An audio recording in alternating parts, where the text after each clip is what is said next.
mumpung situasi mengizinkan, mubazir nih. Zulaikha pun berangkat pergi ke tempat pembaringan, ke tempat tidur.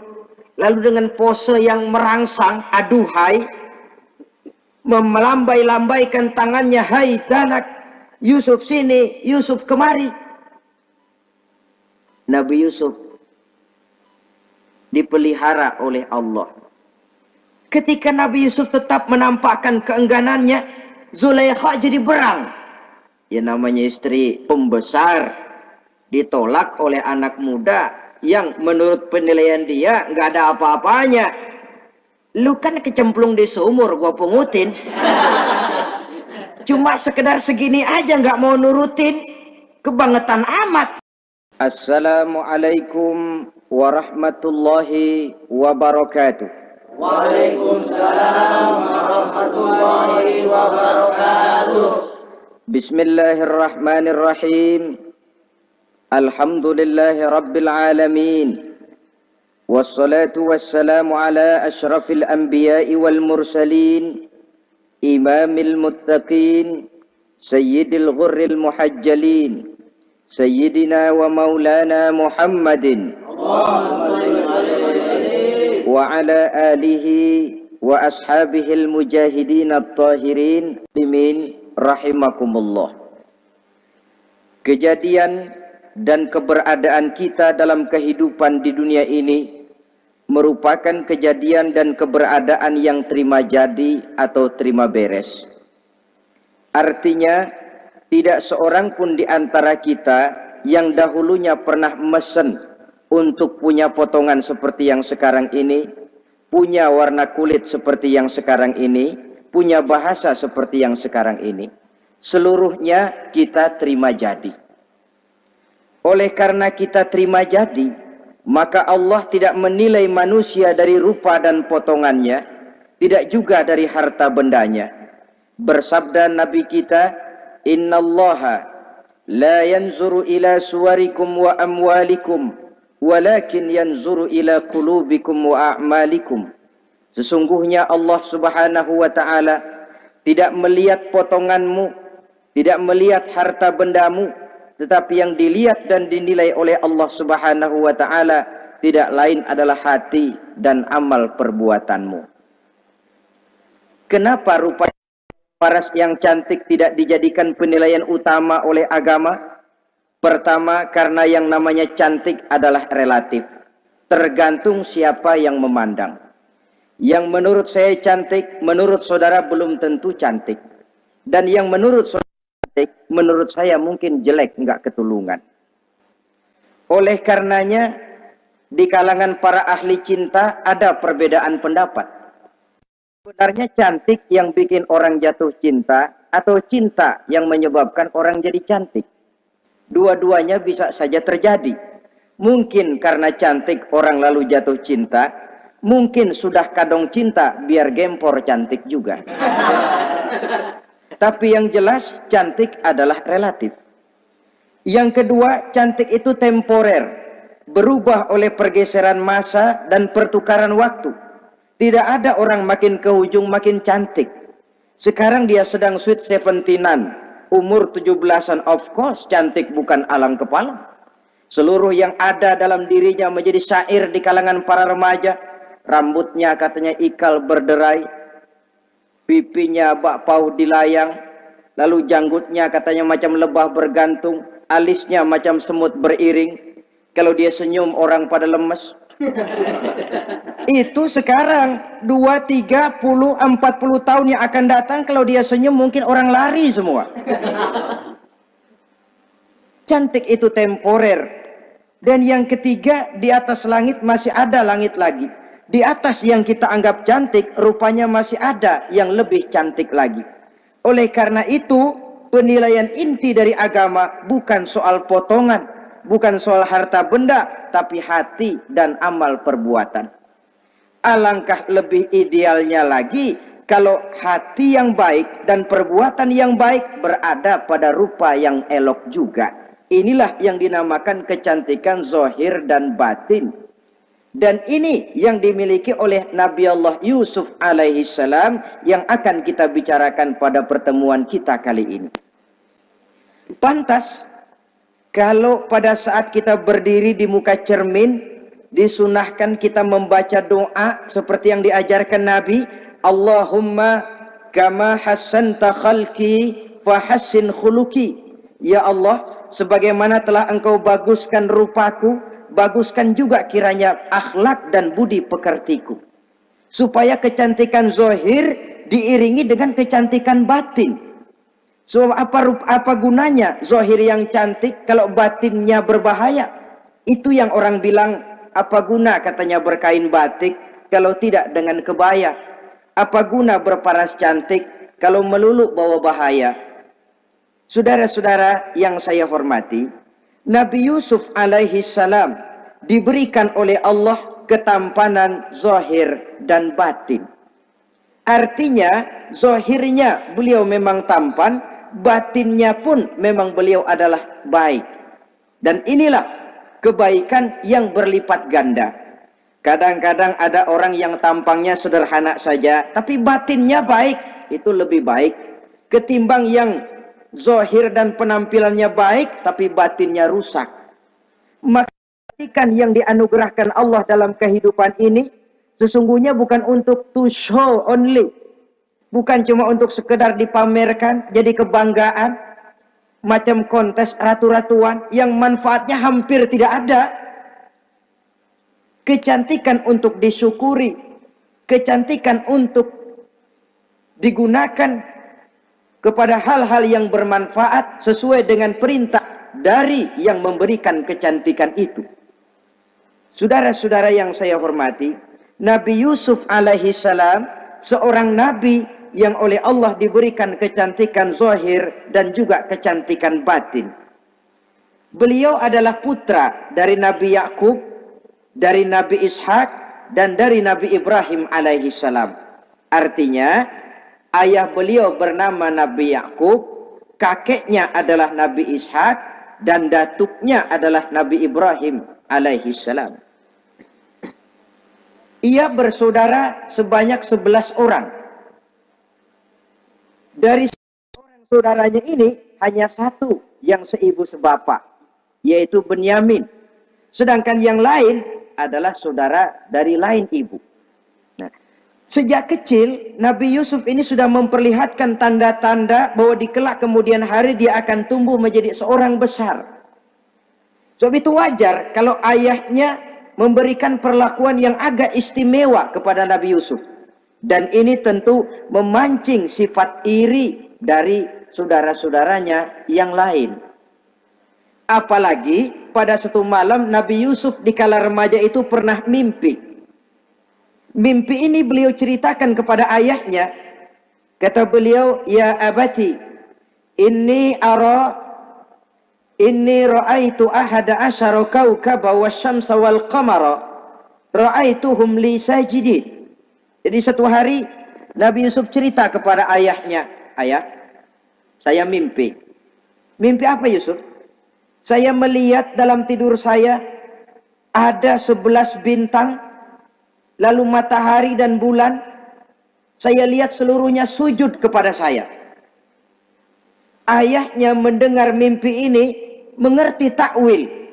Lalu pesan kepada Nabi Yusuf, "Yusuf, mimpi ini jangan kau ceritakan kepada saudara-saudaramu. Mereka sudah punya pandangan yang tidak baik kepada dirimu. Kalau ini kau ceritakan, mungkin akan membahayakan bagi dirimu." Sebab rupanya saudara-saudaranya yang lain ini iri hati kepada Nabi Yusuf yang memiliki keistimewaan dan mendapat perhatian istimewa juga dari orang tuanya. Saudara, kita tahu ini sesuatu yang wajar dalam kehidupan. Pepatah bilang, likulli zi ni'matin mahsudun. Tiap kali kita mendapat suatu nikmat, bakal ada orang yang hasud, iri hati, dengki. Itu watak kehidupan. Kalau kita jatuh miskin, orang tepuk tangan. Kalau kita jadi kaya, orang tanya berdukun kemana. Wajar saja, likulli zi ni'matin mahsudun. Tiap kali kita mendapat suatu nikmat, tentu ada yang hasud, ada yang iri, ada yang tidak senang. Begitu juga halnya dengan saudara-saudara Nabi Yusuf alaihi salam. Dan watak iri hati ini tidak cuma tinggal iri hati, mereka buktikan lewat tindakan konkret. Suatu hari mereka musyawarah, saudara-saudara yang iri ini. Saudara-saudara, bapak kita nggak adil. Masa Yusuf mendapat perlakuan istimewa? Wa nahnu usbah, sedangkan kita ini golongan yang lebih besar.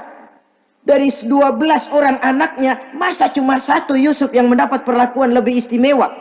Kita ini yang 11 dianggap angin apa? Nggak adil abah kita ini. Iya, tapi caranya bagaimana? Apa kita omelin bapak? Jangan. Habis Yusuf singkirin.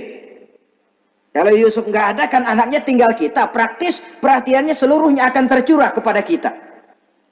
Nah, saya ingatkan bahwa hasud sering mendorong orang untuk melakukan segala macam cara.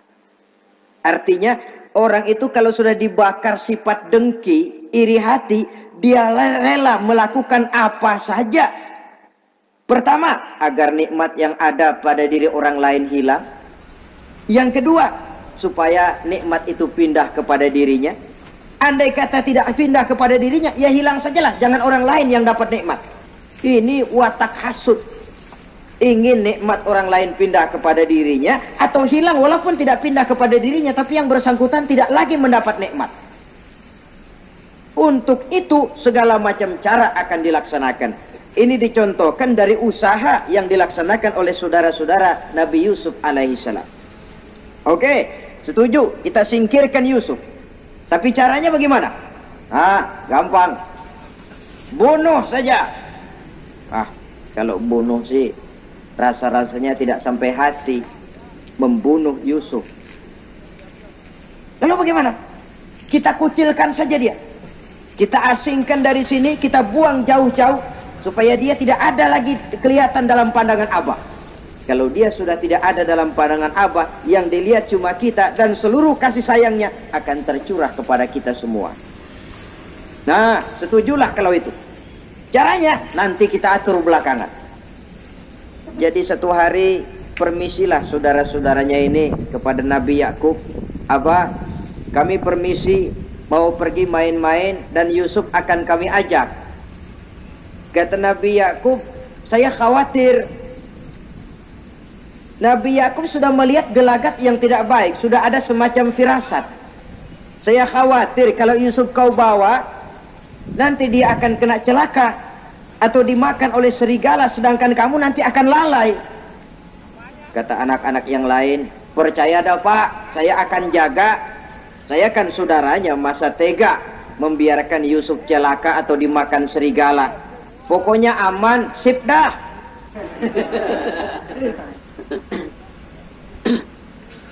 Sampai akhirnya Nabi Yakub mengizinkan. Pergilah 12 bersaudara ini pergi bermain-main. Mula-mula berkejar-kejaran, Yusuf ikut main kejar-kejaran. Lantas buka baju, Yusuf ikut buka baju. Sampai ketika tiba di tepian sebuah sumur tua, rencana yang sudah disepakati itu dilaksanakan. Nabi Yusuf diangkat beramai-ramai, digotong, lalu dimasukkan, diceburkan ke dalam sumur mati itu.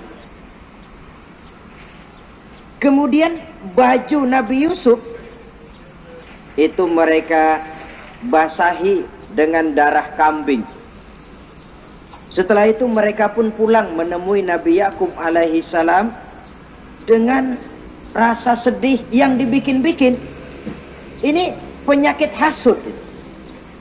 Jadi kalau orang hasud kepada kita, begitu kita mendapat kesulitan, dia datang dengan air mata buaya. Belagak sedih, belagak ikut berduka cita, padahal sih hatinya sorak. Padahal batinnya girang bukan main. Pak, saya ikut berduka cita, Pak, saya ikut sedih. Padahal hatinya biar mampus loh. Ini yang dilakukan oleh saudara-saudara Nabi Yusuf. Mereka datang dengan air mata berurai, nangis, Abah, ketika kami sedang main-main, Abah, kami lupa, kami tinggalkan Yusuf sendirian. Ketika kami balik, kami cuma mendapati bajunya sudah berlumur darah. Barangkali saudara kami Yusuf dimakan oleh serigala. Nabi Yakub tercenung. Ternyata firasatnya adalah benar. Baju Nabi Yusuf itu yang berlumur darah kambing, buatan saudara-saudaranya yang hasut tadi, diciumi dan dipeluk oleh Nabi Yakub. Kepedihan seorang ayah yang ditinggalkan oleh anak tercintanya. Saudara, adapun Nabi Yusuf alaihi salam tercebur di sumur mati itu. Sampai pada satu hari ada khalifah, ada kafilah niaga dari negeri Madian hendak menuju ke negeri Mesir, lewat di tempat itu. Ketika salah seorang mereka bernama Malik bin Do'ar hendak mengambil air, timba diturunkan ke dalam sumur. Begitu diangkat, ini air kok berat amat. Makin diangkat, makin berat, sampai di atas bukan air, orang isinya. Ada orang di ember. Dia lihat rupanya sangat tampan, elok, cantik. Ini barangkali anak bangsawan ini. Parasnya begini cantik, begini tampan. Ini kalau dijual di Mesir nanti tentu harganya mahal nih. Order nih, objek. Maka dibawalah Yusuf ini ke negeri Mesir. Setibanya di sana diperjualbelikan sebagai budak belian. Nah, nasib baik rupanya Yusuf ini ketika terjadi pelelangan dibeli oleh seorang pembesar istana, seorang menteri yang bernama Kitfir. Kitfir melihat, ini cantik anak remaja ini. Tampangnya elok, parasnya indah, kelihatannya budi pekertinya pun halus. Kita ambil saja ini, kata Kitfir kepada istrinya Zulaikha. Kita angkat dia jadi anak, siapa tahu nanti dia memberikan manfaat yang besar bagi kita. Baiklah, baiklah. Dan sejak saat itu Yusuf dipelihara di rumah Kitfir dalam istana yang tinggal bersama istrinya Zulaikha. Menurut satu riwayat 10 tahun lamanya Nabi Yusuf tinggal di tempat Kitfir. Dan selama 10 tahun itu tentu terjadi perkembangan baik jasmaninya maupun rohaninya. Dari anak-anak ia berubah menjadi remaja, lalu meningkat ke arah dewasa. Makin matang kedewasaannya, makin tampan dan elok parasnya, makin cantik budi pekertinya, ditempa oleh watak kenabian yang disiapkan oleh Allah Subhanahu wa taala. Sehingga tidak heran ketampanan Nabi Yusuf ini lalu jadi buah bibir di kalangan istana. Tidak cuma anak perempuan bangsawan, tidak cuma istri para penguasa, sampai kepada kelompok orang awam selalu berandai-andai, kalau saja andai kata umpama saya bisa berdampingan dengan Yusuf, kalau saja. Kata-kata kalau saja ini keluar dari perempuan-perempuan yang melihat Yusuf alaihissalam. Dan yang unik, kecantikan Nabi Yusuf itu, kalau dia berdampingan dengan orang yang jelek, si jelek ini ikut sedikit cantik. Biasanya kan kalau ada orang ganteng duduk berdampingan sama orang jelek, ganteng makin kelihatan kegantengannya, yang jelek makin demek. Itu biasanya. Tapi kecantikan Nabi Yusuf ini tidak mengangkat orang lain. Nah, rupanya yang tertarik kepada ketampanan Nabi Yusuf ini tidak cuma perempuan-perempuan lain, juga termasuk Siti Zulaikha, istri daripada Kitfir, yang merupakan ibu angkatnya. Kalau pada mulanya Zulaikha merawat Nabi Yusuf sejak kecil dengan harapan nanti akan membawa manfaat. Setelah dilihatnya makin lama makin tampan, makin lama makin cantik, makin lama makin rupawan. Berubah rupanya. Keluarlah rasa kasih sayang seorang ibu menjadi kasih sayang seorang perempuan kepada laki-laki. Dan yang unik, dia merindukan Nabi Yusuf itu, di mana dia bisa mencurahkan berdampingan dengan orang yang jelek kepada Nabi Yusuf. Si jelek ini ikut sedikit cantik. Biasanya kan kalau ada orang hampir duduk berdampingan sama orang jelek, ini makin kalau kelihatan anak muda kegantengannya, barangkali yang jelek makin siang demak. jadi kenangan, malam jadi impian. Itu biasanya. Kemanapun Tapi dia pergi, bayangan Yusuf kecantikan juga Nabi yang Yusuf ini selalu tidak menggodanya. mengangkat orang lain. Selalu ditunggunya saat-saat yang mungkin untuk dia rupanya bisa menyampaikan yang hasrat tertarik hatinya kepada Nabi Yusuf. Nabi Yusuf ini tidak cuma Dan perempuan-perempuan lain, juga Satu termasuk hari Kitfir harus menghadiri persidangan negara. istri Daripada Kitfir, rumah besarnya yang lenggang, merupakan para pembantu ibu kebetulan angkatnya. tidak seorang pun ada di Kalau dalam. pada mulanya Zulaikha, inilah saat yang ditunggu-tunggu merawat oleh Nabi Zulaikha. Yusuf sejak kecil dengan harapan nanti akan membawa manfaat. Setelah dilihatnya makin lama makin tampan, makin lama makin cantik, makin lama makin rupawan. Berubah rupanya rasa kasih sayang seorang ibu menjadi kasih sayang seorang perempuan kepada laki-laki. Dia merindukan saat-saat di mana dia bisa mencurahkan rasa hatinya itu kepada Nabi Yusuf alaihi salam. Hampir-hampir nyaris Zulaikha ini, kalau istilah anak muda barangkali, siang jadi kenangan, malam jadi impian. Kemanapun dia pergi, bayangan Yusuf juga yang selalu menggodanya. Selalu ditunggunya saat-saat yang mungkin untuk dia bisa menyampaikan hasrat hatinya kepada Nabi Yusuf alaihi salam. Dan saat itu pun datang. Satu hari Kitfir harus menghadiri persidangan negara. Rumah besarnya lenggang, para pembantu kebetulan tidak seorang pun ada di dalam. Inilah saat yang ditunggu-tunggu oleh Zulaikha. Keluarlah ia dari kamarnya dengan pakaian yang tipis sewarna dengan warna kulitnya, sehingga pakaian dalamnya nyaris tembus. Dengan langkah yang diatur sedemikian rupa, memancing rangsangan, ia datang menghampiri Yusuf alaihi salam. Lalu dengan suara lemas memelas, ia pun memanggil Yusuf. Ada apa tuanku? Sini yang. Kalau bahasa kita. Melihat mendengar suaranya yang lain dari hari-hari biasa, apalagi melihat pakaian Zulaikha yang begitu tipis, jantung Nabi Yusuf berdetak sangat cepat, darah mengalir dengan cepat. Maklum beliau juga manusia, laki-laki normal terlepas dari kenabiannya. Jantungnya dak dikduk. Kemari Yusuf, sini. Ada apa tuanku? Sudah lama Yusuf. Lama apa tuanku? Saya memendam rindu kepadamu Yusuf. Siang malam engkau juga yang jadi tumpuan harapan saya. Kemanapun saya pergi seakan wajahmu juga yang saya lihat Yusuf. Tidur saya jadi tak nyenyak. Makan saya tak pernah membawa kekenyangan Yusuf.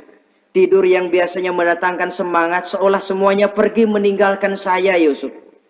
Hembusan sepoi pagi mengusap bunga merekah dalam taman yang biasanya membawa keindahan, semuanya telah berganti dengan keindahan wajahmu Yusuf.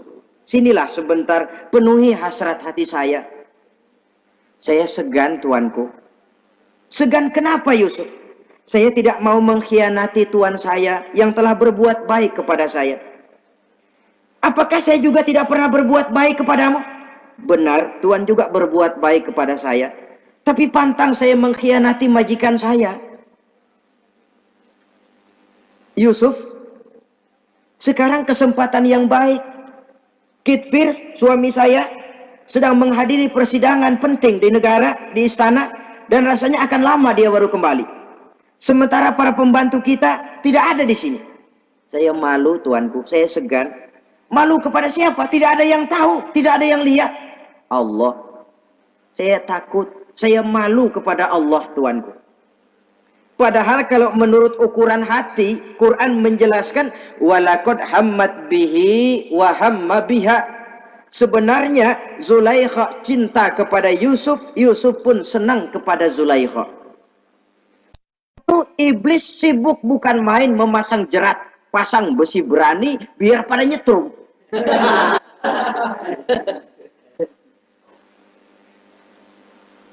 Zulaikha senang Yusuf. Yusuf sebenarnya pun secara manusiawi menyenangi Zulaikha. Walaula an ra'a burhana rabbih. Tapi Yusuf ketika itu melihat larangan Allah, peringatan Allah. Seolah-olah dia lihat Allah mengatakan, Yusuf, ini letter S. Dilarang parkir di sini. Menurut satu riwayat, Nabi Yusuf melihat ayahnya Nabi Yakub melambai-lambaikan tangan menyetop, seolah-olah melarang dia meneruskan langkahnya. Riwayat lain menjelaskan seolah-olah Nabi Yusuf dibisiki oleh malaikat Jibril, Yusuf, kalau kamu kalah sekarang, kamu sama saja gajah kemasukan semut di kupingnya terus mati. Tapi kalau kamu menang, kamu adalah gajah yang tidak terkalahkan. Ada semut mati oleh, ada gajah mati oleh semut. Alangkah memalukan. Binatang yang begitu besar jatuh hanya oleh binatang yang begitu kecil. Artinya apa? Kau akan jadi orang besar, Yusuf. Apakah harus gagal dan jatuh cuma karena bujuk rayu seorang perempuan macam ini? Satu riwayat menjelaskan semacam itu. Sehingga mantap Yusuf, maaf tuanku, saya malu kepada manusia. Saya malu kepada majikan, tapi saya lebih malu lagi kepada Allah. Saat ini majikan tidak tahu, orang seorang pun tidak ada yang lihat, tapi Allah pasti lihat. Itu yang saya malu. Ah Yusuf, jangan sok kalem. Mumpung situasi mengizinkan, mubazir nih. Zulaikha pun berangkat pergi ke tempat pembaringan, ke tempat tidur. Lalu dengan pose yang merangsang, aduhai, melambai-lambaikan tangannya, hai tanak, Yusuf sini, Yusuf kemari. Nabi Yusuf dipelihara oleh Allah.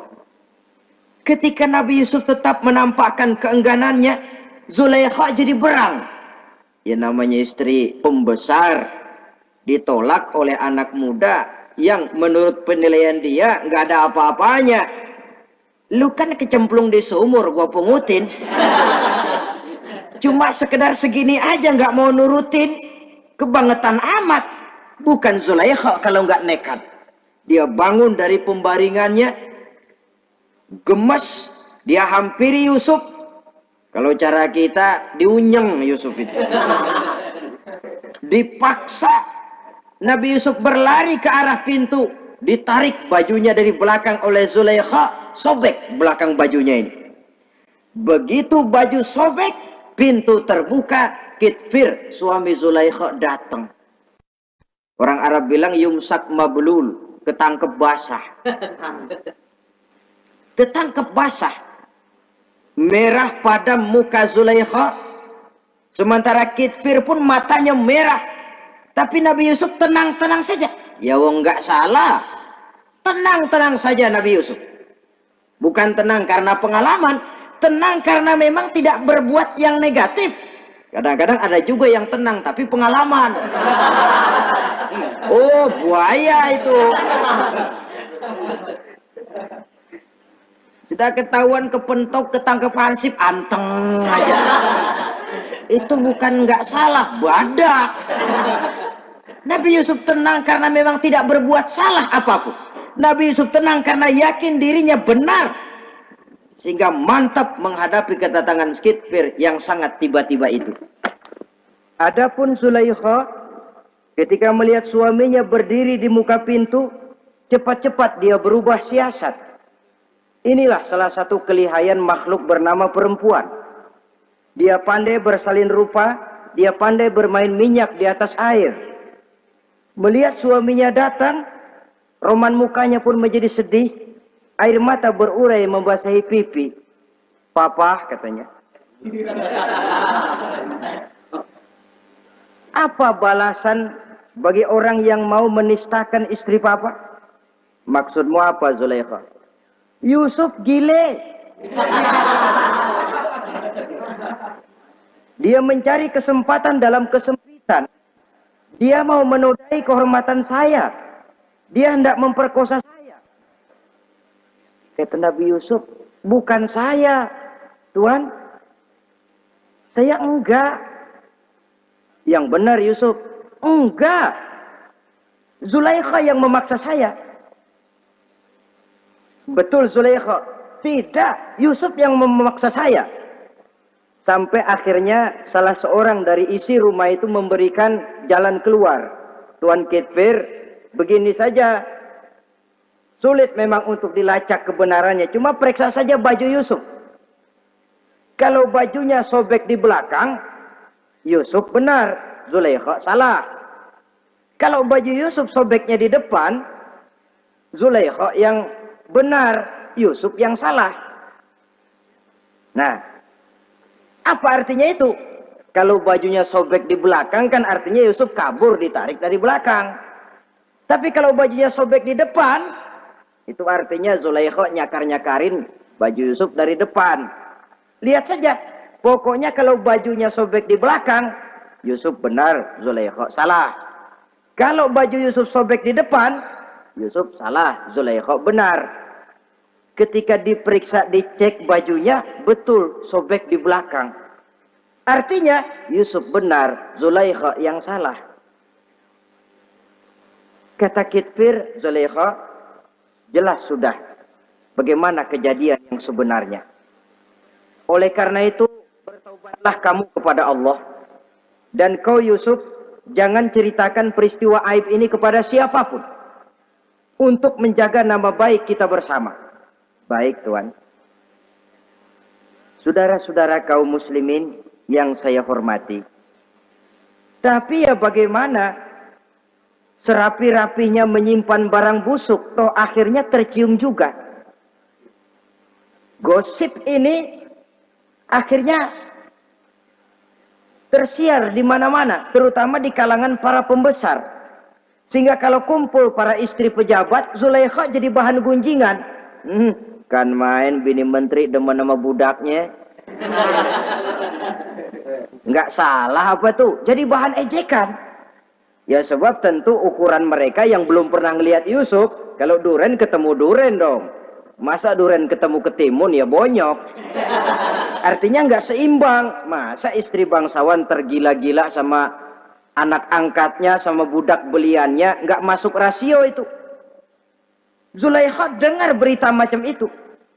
Sampai dalam hatinya, pantas saja kamu ngenyek saya. Kamu meremehkan saya karena kamu belum pernah lihat potongan Yusuf bagaimana.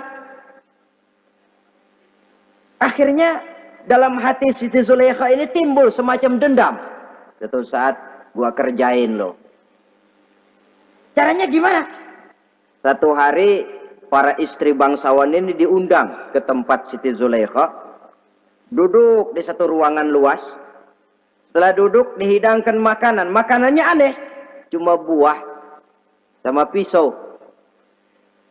Ketika buah dan pisau sudah siap, satu orang satu, satu orang satu, satu orang satu. Ketika mereka sedang mengupas itu, Zulaikha berkata kepada Nabi Yusuf, Yusuf, kau jalan dari sini ke sana, melintas. Kayak peragawati gitu. Untuk apa Tuan? Pokoknya jalan aja dah. Nabi Yusuf jalan. Sejak beliau melangkah ke ruangan itu, semua mata perempuan-perempuan bangsawan yang lagi ngupas buah, semuanya tertuju kepada Yusuf. Ada yang matanya emang belok, makin belok. Ada yang ngeliatin campur mulutnya menganga. Apa kata mereka? Falamma ra'ainahu akbarnahu wa qatta'na aydiyahunna wa qulna hasya lillah ma hadza bashar in hadza illa malakun karim. Falamma ra'ainahu, ketika perempuan-perempuan itu melihat Yusuf, akbarnahu, mereka agungkan Yusuf. Wa qulna hasya lillah, mereka bilang, ini sih bukan orang nih. Ini malaikat nih. Bukan orang. Nah, orang segini cakepnya. Artinya belum pernah mereka lihat paras yang secantik dan setampan itu. Akibatnya apa? Nggak berasa mau motong buah keiris tangan. Rata-rata perempuan yang ada di situ tangannya pada luka. Kenapa? Mau motong buah, mata kemana, mulut kemana, tangan kepotong. Melihat itu semua, Zulaikha puas. Nah, kamu baru melihat sekejap. Bagaimana saya yang siang malam melihat Yusuf? Bagaimana saya yang tiap saat hidup bersamanya? Bagaimana saya nggak merindukan dia? Ente yang baru pernah ngelihat sekelebatan udah motong tangan. Saya yang tiap hari sama-sama dia nggak celeng juga udah pantas. Saudara-saudara kaum muslimin yang saya hormati, akhirnya untuk menjaga nama baik keseluruhannya, Nabi Yusuf pun mengalah. Karena berita ini sudah tersiar, Yusuf dipojokkan. Tidak cuma sekedar dipojokkan, beliau dimasukkan ke dalam penjara. Tapi apa kata beliau? Rabbi sijnu ahabbu ilayya mimma yad'unani ilai. Ya Allah, kalau memang karena resiko penolakan saya terhadap ajakan Zulaikha menyebabkan saya harus masuk penjara, penjara lebih saya sukai, penjara lebih saya cintai ketimbang ikut kemauan Zulaikha. Saudara-saudara, kadang-kadang kita berpikir, kalau kesempatan itu datang kepada kita, mampukah kita menjatuhkan pilihan seperti pilihan Nabi Yusuf ini? Lebih baik penjara ketimbang mengikuti bujuk rayu perempuan untuk melakukan perbuatan yang menyeleweng ini. Ini yang dipilih oleh Nabi Yusuf, tegar. Kalau memang sebagai resikonya saya harus masuk penjara, penjara lebih saya cintai, penjara lebih saya suka daripada mengikuti bujukan Zulaikha. Teguh karena suatu prinsip. Bukankah dalam perjuangan menegakkan akidah, kadang kita mendapat piala, tapi tak jarang kita berhadapan dengan penjara. Kadang kita disanjung, kadang kita dicaci. Itu romantika perjalanan dari yang namanya perjuangan. Tapi pilihan harus ada. Ketimbang ikut bujuk rayu perempuan yang mengajak melakukan perbuatan serong, penjara lebih saya cintai. Sudah pada saat hendak diajak tidak ada yang melihat, beliau menolak. Akibat penolakannya pun masuk penjara, tapi penjara lebih menyenangkan hatinya. Ketimbang hidup merdeka, tapi jiwa terpenjara. Inilah Nabi Yusuf barangkali. Biar badan masuk penjara, asal jiwa merdeka. Kita sekarang sebaliknya. Jiwa terpenjara tidak jadi soal, asal badan merdeka. Maka jiwa kita sering dijajah. Entah dijajah harta, entah dijajah pangkat dan jabatan, entah dijajah iblis. Jiwa kita yang terpenjara, sementara badan kita merdeka. Nabi Yusuf tidak. Biarlah badan di penjara, asal jiwa merdeka untuk menegakkan sesuatu yang hak. Saudara-saudara yang saya hormati, adapun di dalam penjara itu, Nabi Yusuf satu sel dengan 2 orang bekas pelayan istana yang dituduh menaruh racun ke dalam hidangan yang hendak disajikan kepada raja. Yang satu tukang ngatur minuman, yang satu tukang ngatur makanan untuk raja. Siapa yang naruh racun nggak jelas, tapi dua-duanya ditahan. Nah, sampai satu malam teman satu sel ini dua-duanya ngobrol kepada Nabi Yusuf. Yusuf, kami ini dipenjara karena dituduh menaruh racun ke dalam hidangan yang dihidangkan kepada baginda raja. Siapa yang salah kami sendiri tidak tahu. Saya nggak ngerasa naruh racun, kata yang tukang ngatur minum. Saya juga enggak, kata yang tukang ngatur makan. Sampai satu malam mimpi. Mimpi itu diceritakan kepada Nabi Yusuf. Kata yang tukang ngatur minuman, Yusuf, saya mimpi saya memeras anggur lalu menghidangkannya kepada baginda raja. Apa arti mimpi saya? Kata yang tukang hidangin makanan, kalau saya Yusuf, saya ngimpi menjunjung roti di atas kepala saya, itu roti dipatokin burung. Apa arti mimpi saya? Saudara-saudara, Nabi Yusuf tersenyum. Adapun kamu yang mimpi memerah anggur, kamu akan keluar dari penjara bebas dan akan kerja lagi di istana. Adapun kamu yang mimpi menjunjung roti dipatokin burung, kamu akan dihukum mati, disalib dan kepalamu akan dipatokin oleh burung. Ini tukang roti ngotot, bisa aja lu ah. Ya lempengan apes ramalannya. Ya bukan soal bisa nggak bisa, lihat aja kenyataannya. Cuma kepada kamu yang tukang ngatur minuman, saya pesan, kalau nanti kamu bebas kembali di istana raja, tolong ceritakan ehwal saya kepada baginda raja ini. Saya mendekam di penjara ini tanpa berbuat salah apapun. Baik, insya Allah Yusuf. Dan ketika persidangan memutuskan seperti tepat yang diramalkan Nabi Yusuf, si tukang menghidangkan makanan dihukum mati, si tukang menghidangkan minuman kembali kerja di istana. Tapi begitu kerja, dia lupa sama pesan Nabi Yusuf. Itu biasanya watak orang memang begitu. Kalau dalam keadaan kepepet, macam-macam janjinya. Begitu keadaannya longgar, lupa sama janjinya. Sehingga ada pepatah katanya, nolongin anjing kejepit. Waktu kejepit, kaing-kaing minta ditolongin. Begitu darah ditolongin, yang nolongin bisa digigit. Saudara hadirin yang saya hormati, sampai bertahun-tahun Nabi Yusuf mendekam dalam penjara. Tapi itulah yang menambah kedewasaannya. Maka orang beriman ya, yang mantap nilai imannya, tempat tidak jadi soal. Kadang-kadang dia merasakan penjara lebih indah dari alam terbuka. Banyak orang-orang beriman yang justru di penjara menghasilkan karya-karya besar. Kita tahu misalnya almarhum Hamka justru di penjara bisa menyelesaikan tafsir Al-Azharnya, salah satu karya besar pujangga terkemuka ini. Macam Hasan Al-Banna, Abdul Qadir Auda, dan banyak lagi tokoh-tokoh Ikhwanul Muslimin merasakan justru penjara itu bagaikan sorga. Kenapa? Mereka yakin di penjara untuk sesuatu yang benar, maka tempat tidak pernah jadi masalah. Kalau jiwa merdeka, puluhan tahun mendekam di penjara tidak akan merupakan satu rasa yang lama. Kenapa? Jiwa tidak bisa dibatasi oleh ruangan 2x3 meter. Jiwa yang merdeka tidak bisa dibatasi dengan teralis besi. Jiwa yang merdeka tidak bisa dibatasi dengan dinding tembok yang tebal. Jiwa yang merdeka mengembara, melanglang buana mencari idealisme yang ada dalam dirinya. Itu yang dirasakan oleh Nabi Yusuf alaihissalam. Untungnya satu malam raja ngimpi. Untungnya ini ngimpinya luar biasa. Ada 7 ekor lembu gemuk-gemuk makanin 7 ekor lembu yang kurus-kurus. Lalu ada 7 batang gandum yang isinya gemuk-gemuk. Ada 7 batang gandum yang sudah layu-layu. Nah, pagi-pagi ini seluruh dukun-dukun istana dikumpulin.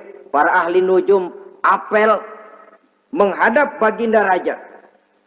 Nujum, dukun, ada apa Tuan Raja? Tadi malam saya ngimpi. Ada 7 ekor lembu gemuk-gemuk memakan 7 ekor lembu yang kurus-kurus. Coba takwilkan apa arti mimpi saya itu.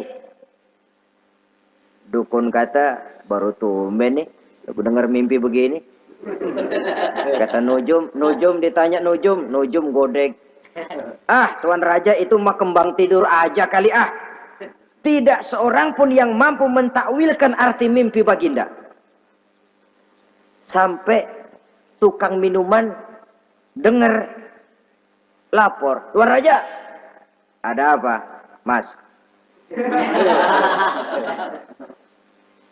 Saya waktu di penjara, ada seorang anak muda namanya Yusuf, dia mentakwilkan mimpi saya dan pas seperti takwilnya.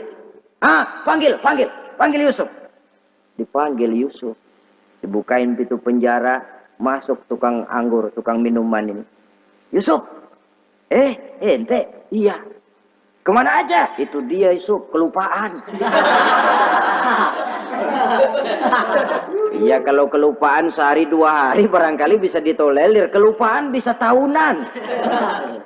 Cuma begitu dengar ada mimpi, pikir tukang minuman. Ah, kali aja ini Yusuf bisa takwilkan, kan jasa saya nemuin Raja sama Yusuf kan. Komisi lumayan. Begini Yusuf, Baginda Raja mimpi begini-begini. Barangkali kau bisa takwilkan, kau dipanggil menghadap Tuan Raja. Berangkatlah Yusuf menghadap Tuan Raja. Sesampainya di sana, mohon maaf Tuan Raja, menurut takwil saya, arti mimpi Tuan Raja itu akan datang satu masa di mana 7 tahun lamanya negara ini subur, makmur, aman, tentram, gemah, repah, loh jenawi, toto tentrem kertora harjo. Tapi akan datang setelah itu 7 tahun lamanya di mana musim kemarau membahana, tanah menjadi kering, gagal, rakyat diancam kelaparan. Dan kita harus siap-siap untuk itu. Itu takwil mimpi Tuhan. Caranya bagaimana Yusuf mengatasi krisis kelaparan ini? Ya kita bikinlah gudang-gudang untuk menyimpan makanan. Kalau lagi panen jangan mumpung. Ingat pada suatu saat kita akan paceklik. Sehingga kata orang-orang tua dulu, kalau lagi sehat, ingat dong bakalan sakit. Kalau lagi kaya, ingat dong bakalan miskin. Kesemuanya itu milik daripada kehidupan. Tidak ada orang yang ketawa terus dalam hidup. Tidak ada orang yang nangis terus. Semuanya silih berganti, datang pergi, patah tumbuh, hilang berganti. Dunia hari ini bikin kita ketawa, besok dia buat kita menangis. Hari ini dibuatnya kita senyum, besok dibuatnya kita berurai air mata. Hari ini dijadikannya kita kaya, besok dijadikannya kita kere. Pantas kalau orang bilang wamal hayatud dunya, Allah mengatakan wamal hayatud dunya illa lahun wa la'ib. Hidup dunia ini cuma sandiwara. Tiap kita sekarang sedang memegang peranan.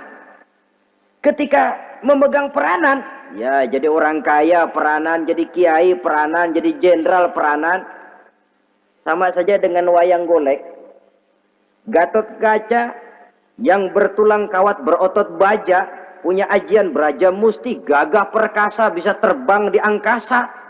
Hebat perkasa Gatot Kaca. Kapan? Waktu dipegang dalang. Betul apa benar? Gagahnya Gatot Kaca, sakti mandragunanya sang Gatot Kaca. Kapan itu? Waktu dipegang dalang. Begitu peranannya selesai, sama dalang dimasukin ke kotak, diem aja Gatot Kaca. Terbang kek? Enggak, diem aja. Begitulah kehidupan ini. Gagah kita menyandang bintang 4 di pundak. Gagah kita membawa harta yang banyak. Gagah kita memegang jabatan ini dan itu.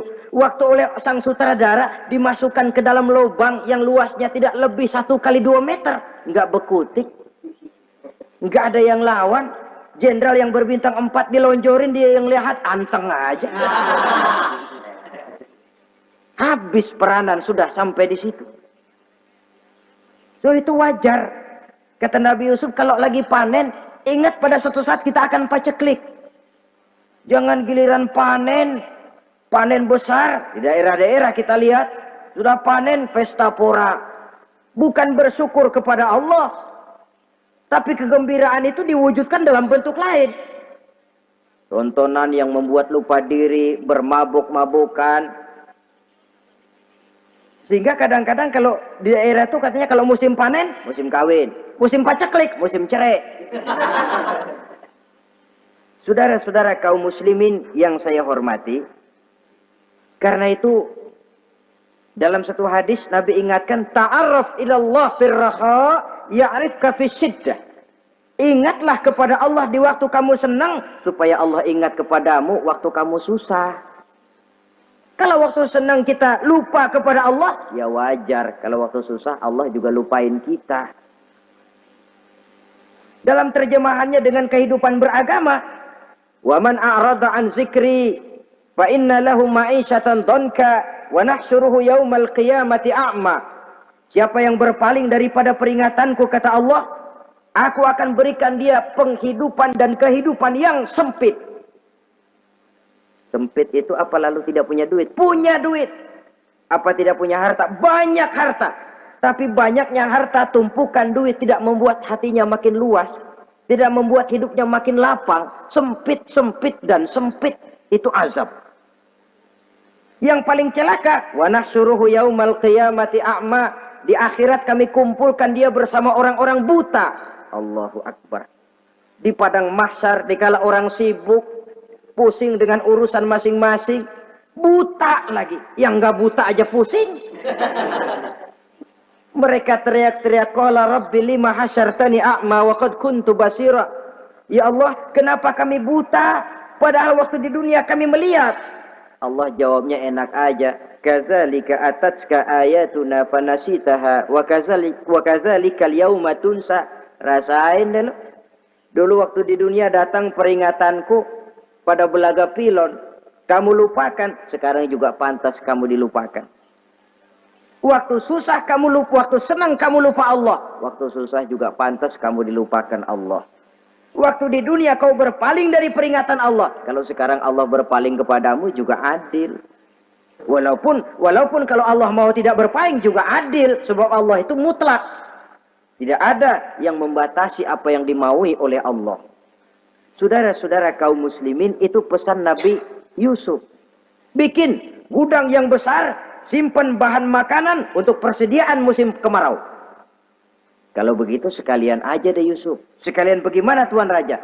Kau saya angkat jadi menteri urusan makanan dan urusan kemakmuran. Tuan Raja, apa enggak terburu-buru? Kau bisa mentakwilkan mimpi saya, bahkan kau bisa mencari jalan keluar. Ini sudah sesuatu yang menguntungkan Yusuf. Mencari jalan keluar ini pemikiran yang menteri saya belum bisa berpikir kayak kamu. Sudah, kau pegang jabatan ini. Nabi Yusuf tidak minta, diberikan. Dan memang ada pesan, jangan memberikan jabatan kepada orang yang meminta. Tuh, kalau orang sudah minta tentu ada pamrih dan ada tendensi. Jangan memberikan jabatan kepada orang yang banyak ngeluarin duit untuk mencapai jabatan itu. Sebab apa? Kalau orang mendapat satu jabatan karena banyak ngeluarin duit, maka pekerjaan pertama yang akan dilakukan setelah mencapai jabatan itu ialah dia akan berpikir, bagaimana caranya biar modal gua pulang. Orang jadi gubernur, jadi menteri karena banyak ngeluarin duit, belum dia sempat kerja buat kepentingan rakyatnya, dia lebih dulu akan berpikir bagaimana duit yang saya keluarin supaya pulang. Sisanya kalau ada, barulah untuk kepentingan rakyat, itu pun kalau keburu. Saudara-saudara yang saya hormati, Nabi Yusuf tidak pernah minta jabatan. Raja memberikan jabatan itu. Dan tepat seperti takwil beliau, musim kemarau datang, rakyat dilanda kelaparan, lalu berbondong-bondong ke istana mencari bahan makanan. Yusuf langsung mendrop bahan makanan ini. Alhasil saudara-saudara, bahaya kelaparan ini sampai juga ke daerah tempat di mana Nabi Yakub tinggal. Lalu beliau utus anak-anaknya. Saya dengar di negeri Mesir ada seorang menteri muda yang tampan dan baik hati. Pergilah kau ke sana dan mintalah makanan darinya. Berangkatlah mereka ini. Saudara-saudara, Nabi Yusuf lihat, ini saudara-saudara saya ini yang dulu nyeburin saya ke sungai. Sekarang pada antri minta jatah makanan. Kalau kita lagi di atas ngelihat orang di bawah kan enak. Yang bawah kelagepan. Kayak orang sedang berkuasa, namanya lagi berkuasa, ngomong apa juga benar. Orang kalau lagi berkuasa kentut bagus masih. Tapi kalau sudah jatuh, jangankan apalagi buang angin, batuk aja diomelin. Miskin batuk melulu loh. Di atas itu, posisi di atas gampang buat mob. Andai kata Nabi Yusuf waktu itu mau menteror, membalas saudara-saudaranya, kesempatan emas. Tapi memang hatinya, hati yang mulia, jiwanya jiwa yang besar. Diberinya saudara-saudaranya itu makanan, tapi dia tidak memperkenalkan diri dan saudaranya pun tidak mengenali kalau itu Yusuf. Kalau kita kan yang enak, ingat nggak dulu saya diceburin ke sumur, sekarang gantian ya, ayo baris lo, gue ceburin atu-atu. Nabi Yusuf tidak, diberinya saudaranya makanan, lalu pesan, lain kali kalau kemari lagi mau mengambil makanan, saudaramu yang namanya Benyamin bawa ke sini. Tanpa dia saya nggak mau ngasih makanan lagi. Ya sudah, pulang saudara-saudaranya ini lapor kepada Nabi Yakub. Abah, Itu menteri pesan kalau kamu mau ngambil makanan lagi Benyamin harus dibawa. Kalau nggak dibawa kami nggak akan dikasih makanan. Nabi Yakub curiga lagi. Dulu Yusuf hilang. Sekarang nih Benyamin ini saudara sekandung Nabi Yusuf. Kalau yang lain satu bapak lain ibu. Tapi dengan Benyamin ini satu ibu satu bapak. Ini Benyamin mau digituin lagi. Bagaimana? Pokoknya Pak yang dulu-dulu kami udah tobat dah. Sekarang mah bener-bener banget dah nih. Biasanya sekali lancung ke ujian itu seumur hidup orang nggak percaya. Sampai akhirnya Benyamin pun dibawa ke sana. Saudara-saudara yang saya hormati, terjadilah pertemuan Yusuf dengan Benyamin dan akhirnya saudara-saudaranya ini dijelaskan siapa menteri itu sebenarnya, diminta menjemput Nabi Yakub. Bertemulah Nabi Yusuf dengan ayahnya Nabi Yakub alaihi salam. Adapun Kitfir sudah lama meninggal, Zulaikha pun sudah menjadi janda. Namun dalam jandanya dia tetap merindukan Yusuf siang dan malam. Didambakannya kapan saat pertemuan akan terjadi. Sampai ketika satu hari didengarnya Yusuf akan meninjau satu daerah, dia sudah diri paling depan. Ketika Yusuf lewat, dia nyindir dengan katanya, Maha suci Allah yang memuliakan orang yang takwa dan menghinakan orang yang berdosa. Merasa ada sindiran, Yusuf nengok. Zulaikha kan? Iya Yusuf. Kitfir bagaimana? Sudah meninggal. Lalu keperluanmu apa sekarang? Saya cuma memerlukan engkau Yusuf. Saudara-saudara, Nabi Yusuf akhirnya kawin dengan Zulaikha yang cantik, menawan. Dan rupanya setelah kawin itulah Nabi Yusuf baru tahu bahwa Kitfir ternyata tidak bisa berfungsi sebagai suami.